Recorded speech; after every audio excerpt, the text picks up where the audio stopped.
Ladies and gentlemen, please take your seats. You know, pop culture iconoclasts and icons don't fit into molds. They tend to break them.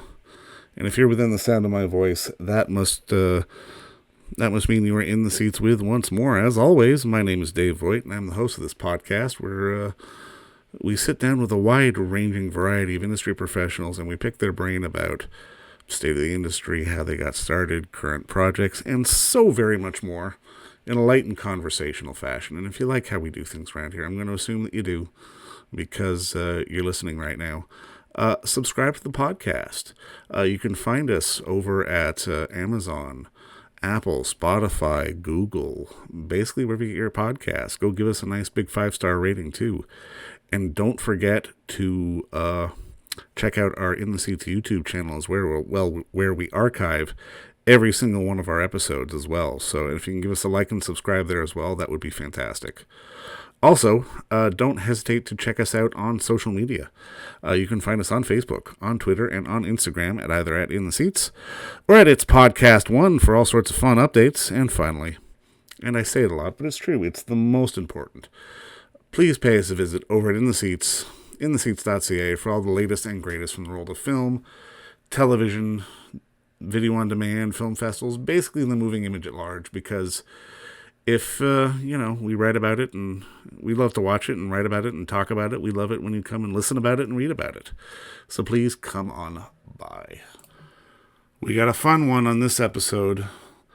On this episode, we are diving into the brand new documentary, Poly Styrene, I Am A Cliche, from our friends at Photon Films, which is hitting some theaters, but mostly on video on demand today. By the time you hear this, it'll be today. It'll be on VOD platforms everywhere, and we had the unique pleasure of sitting down with the subject, but also the director of the film, co-director, co-writer, Celeste Bell, who also happens to be the daughter of who the film is about, punk rock icon and the former X-Ray Spex frontwoman Poly Styrene, and we learn so much, and it's an interesting doc because it's focused through the lens of Celeste about the mother-daughter relationship and sort of how Poly and her art really sort of evolved over the years. And it was an interesting talk, and it's absolutely a fascinating film because it's not one that you need to be sort of invested in if you were a punk rock fan or a music fan, but from a pop cultural and a musical sense as well. It's actually really interesting to see this life unfold. And we had a great talk with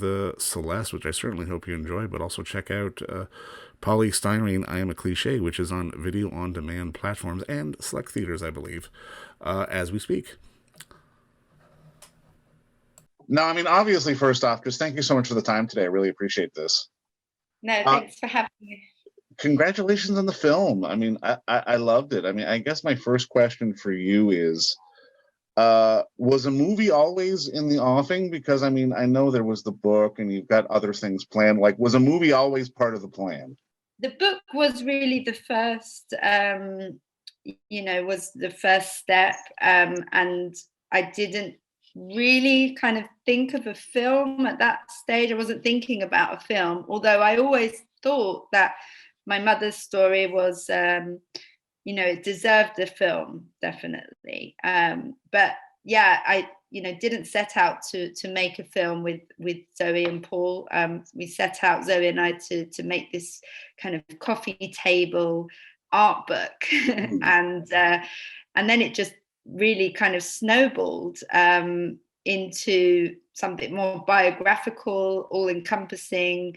And then shortly after, a few months after Zoe and I started sort of, researching the book, we met Paul. Zoe introduced me to Paul, who was keen to work with us to bring what we were doing with the book onto the screen. So it was just kind of like one thing led to another. But definitely the film project took on a life of its own because it's so much more time intensive, and there's so much more that goes into a film in terms of time. So it's like 5 years now since we started. Sure. and the book was out a couple of years ago. Now, I mean, I guess that leads into the next question, because I mean, I think something that really helps this film stand apart is obviously sort of having it prism through you and your relationship with her, rather than just making it sort of this sort of flat sort of pop culture documentary, which would have been fine, but it makes for a different experience. Like, was that always the focus, to try to give this a bit more of a personal and sort of intimate feel, rather than just sort of painting a sort of a flat picture of who she was? Yes, that was always the intention. Although, you know, it wasn't, we didn't set out with the intention to have me on screen. So that was later. You know, we just felt that it was missing when we, you know, you didn't see me and you just heard my voice. And also, I think as we progressed with making the film, you know, I opened up to telling more of my story than, so initially I was more there as a kind of guide to my mother for the audience. But I wasn't necessarily, I didn't set out with the intention to delve too much into, you know, our relationship. But again, as the film developed, you know, and I was working with Paul, I was working with our editor, Zana, and our producer, you know, and everyone as a team, we were just like, no, we feel like this is something that's unique, it's special, and it will set the film apart, you know, from the more conventional music documentaries by kind of, you know, elaborating on this aspect which has a universal appeal, you know, the relationship between parent and child, and grief and legacy, and all of these themes that we. Now, I mean, I can imagine, like, did it take a little bit of arm twisting to sort of get you into that sort of mindset? Because, I mean, obviously you're in charge of her legacy, you're maintaining the archive, as it were. Like, I can imagine there may have been some initial resistance to be like, no, I'm not the story, she's the story. Yeah, I mean, I think, you know, it's much easier to be the storyteller than to be to be the subject of the story, definitely. But at the same time, you know, because I was not just the subject, I'm also the filmmaker, I had to distance myself from, you know, and I had to kind of see myself, like, be objective, and, you know, and I was, in a sense, pushing myself because I understood it was necessary artistically to kind of give this, make for a richer story, you know. And as you say, there's nothing wrong with the traditional, you know, music documentary format. It can be very interesting, and we could have made a great film in that way, but I don't think it would have been really, you know, I wouldn't have been living up to my potential as a storyteller, I think. How much groundwork did the prep for the book sort of help in the film? Because, I mean, I'm always fascinated just sort of the amount of archival footage, I mean, especially that you have in this film. I mean, is there just a storage locker sitting somewhere, or is it sort of you're having to dig everything up and making phone calls? Like, walk me through sort of the research process on something like this, because I was so stunned in how much actual archival footage you had in this film. Yeah, it was very extensive, the process of, like, researching, sourcing, and then of course paying for all the archive footage, which is you know, big. It's very, very expensive. So we, you know, the book absolutely was really helpful for researching the film and writing the script. So Zoe and I were working on the book, and at the same time we were writing the script for the film. So we had a paper edit, and then we started off doing interviews. So the audio only interviews that you hear. That was very, very early on, and that was all. Those interviews also went into the book, so they were all transcribed, and they formed kind of our very early paper edit of the film, like the script. And then we had to think about, what do we want to see visually, you know, here, because we don't have talking head in the film. That was an early decision. That was Paul's idea, was to, he was adamant that he didn't want any talking heads in the film, which was really good idea artistically, but of course it's challenging when it comes to what do you see if you don't see the person being interviewed. You gotta put something up there, yeah. Yeah. And what we wanted up there was archive footage, because we want the audience to be immersed in the era, in the time, that the interviewees are referring to. So we then, the next stage, apart from shooting, because we shot a lot in location and you see me in various places, we had to look for archive footage that matched what we were hearing, basically. And so luckily we had access to some really wonderful unseen archive from my mother's manager. He was a filmmaker, so he shot a lot of the behind the scenes kind of footage of the band. And then the rest we had to source. We had to just go out and look for it, and then we had to clear it with the various archive houses, including Getty, for example. It was a big one. But yeah, that whole process, it was all of us as a team, we all had to get stuck in, because there is so much archive footage in the film. Now I'm curious, how did sort of your experience in the music industry sort of inform how you want to tell the story? Because I mean, at least to a certain degree, you and your mother went through some similar steps along the way. Mm-hmm, mm-hmm.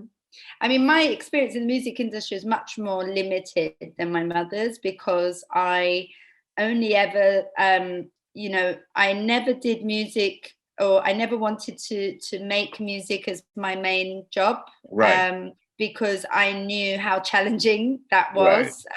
From my mother's experiences. So for me, music was always more of a hobby, like quite a serious hobby, but it wasn't my main, I studied, I went to university, I worked as a teacher, so, and that was actually, my mum advised me, always make sure you finish your anything else to fall back on. But there were some parallels, like even my, small venture into music. I came across some similar things that my mum had come across. Like, I remember I met with a manager, who was actually one of Amy Winehouse's, manager, or he was in her team at one point. And I was about 22, I think I was 22. And I think my uncle gave him my demo, and I remember he said to me, I met him and he said, "Oh, you're 20, how old are you?" 22. He was like, "Oh, you're just a bit old to be starting out in music." And he was like, we got Amy when she was like 15 or something. And I remember being like, going actually back to my mum, and I was like, "Oh, can you believe he said that?" And my mum was like, "Oh yeah." She was like, "That's what I told you it's all about, you've got to be prepared to deal with," because I was like, he was such an asshole, like, how could you put up with all of these assholes? And she was like, "Yeah, that's what it's like, you have to be prepared to deal with just a series of unpleasant people if you want to work in that industry." And that kind of made me, at an early age, decide, like, yeah, no, it's just going to be, for me, more of a hobby than something I'm going to throw myself into. And so that was my only little kind of, tiny brush with what my mum had to contend with. But definitely, when making this film, I would say I am a skeptic of the music industry, especially for women and young women. And for sure. Yeah, and it's that has driven me really a lot, in terms of, people ask me about what do I want people to come away with, after watching the film. And I think it's I want people to kind of be aware that a lot of the themes that we talk about, they're ongoing, and in some ways things have gotten worse, for young women in music. No, absolutely. And I mean, in watching the film, I really did get the sense of not just what a genuine artist she was, but also how she's punk, but not necessarily leaning into the aesthetic that was punk, if that makes any kind of sense. I mean, yes. For you, is it hard to sort of quantify her? Because I mean, it feels like her life was based around not being quantifiable. Yeah, that's absolutely right. You can't really quantify. You can't. What my mum was, really, I think, throughout her life, and this was sort of whether it was music or whether it was post X-Ray Spex, when she joined the Hare Krishna movement, what she was consistently trying to do was to break out of boxes, Yeah. and not be confined to a label, and not be put into some kind of category, because that's what, especially in the modern age, we're surrounded by that, like by these limits and categories and labels, and so the song Identity, she's like really grappling with that, and it was something she continued to grapple with, that as soon as you put her in one kind of category or put one label on her, she would have to like completely do something so drastically different so that wouldn't apply to her anymore. What was it important for you to not just show sort of the successes, but also sort of the strife that she had to go through as well, to sort of give that, I guess, maybe the balanced story, to show that, I mean, obviously she was this artist, she was this iconoclast, this icon, but there were prices that had to be paid too as well. Absolutely, and that was so important, that part of the story. I think that is the most important, is that there is a price to be paid, and every dream, because I'm quite interested in that kind of fairy tale kind of idea, and there is a fairy tale element to the story, a little bit like Alice in Wonderland. My mother kind of had this wild experience, surreal experience, but the craziness kind of was everything that she dreamed of, when she was a small child, to be famous, to be well known, to be celebrated, to be appreciated. It's all wonderful, but then of course the reality of these kind of dreams that we have sometimes don't match our expectations, and there is a price to be paid, especially when it comes to fame and celebrity, and I think that's kind of something. It's like a little warning. It's not like don't do it, don't reach for the stars, but it's just like be aware of the pitfalls, Right. And the cost of such success. Do you think anyone could capture who she was in the frame of a fictional narrative? Because I mean, just from a cinematic standpoint, she's a hell of a character. Yeah. And I mean, you could tell a great fictional story. Her story would, like, something inspired by her story would be a hell of a movie. I agree. I think, that would, it would, again, visually as well, it would be a stunning experience. And what is interesting to me is that my mother has left this very rich kind of, the archive, but also she's left this rich kind of archive of writing, of poems and lyrics. And so I could imagine, for example, a musical. Someone should make a musical out of her lyrics, because there's a story in each one of those as well. Like songs like Genetic Engineering, The Day the World Turned Day-Glow, like, I could really see those brought to life, theatrically. Is there anything in this entire process, from the book to the film to everything else you're doing, about putting this mosaic of creativity that was your mother out into the world, that maybe surprised you or shocked you? Yeah, I think, there was a lot of discovery. I discovered a lot making the film. I think for me, the biggest sort of revelations came from the interviews, because, I got to interview people that they knew my mum at that time, and they just had these stories that I hadn't heard before, because my mother had spoken to me about being in X-Ray Spex, and I had some level of understanding, but she didn't go into great depth, and I think there was a lot that she wanted to forget, and so when I was interviewing people like, for example, Vivian Goldman or Rena Vergano, who was like my mum's sort of tour manager at one point, she just had all these stories about what my mum was going through, and I hadn't really realized the extent of certain things. So yeah, the interview process was really like revelatory for me. I love it. Now, I mean, as a first-time filmmaker, now at the tail end of the process, do you see more in your future as a filmmaker, or do you think this what was the film? Like, are you one and done, or could you see yourself doing this again down the road? I absolutely want to do it again, because this has been 5 years of my life. Right. So to just now be like, oh, okay, it's over. Yeah, that would be like something missing from my life. So I've caught the bug, I think, and I think there are more stories to tell. I have some more stories in me. The next film I'm developing is going to be about the Hare Krishna movement, because we talk Fantastic. about it a little bit in the film, but of course, but there's so much more to tell. So yeah, that's the next one. Keep an eye out. Well, Celeste, I cannot wait until I get to see that. And just congratulations on this, because you've made a really unique and fantastic, and I mean, and personal piece, which gives us a glimpse into who she was, like this almost anti-icon of icons, which is really a fascinating story to watch. And just thank you for the work, and thank you for the time today. This was fun. Thank you, David. It was lovely talking to you.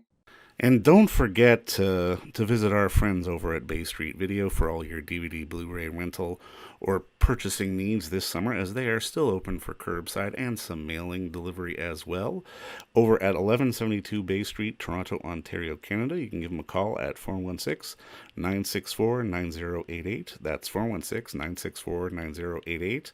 Or send them an email at baystreetvideoto@gmail.com for any of your DVD and Blu-ray needs.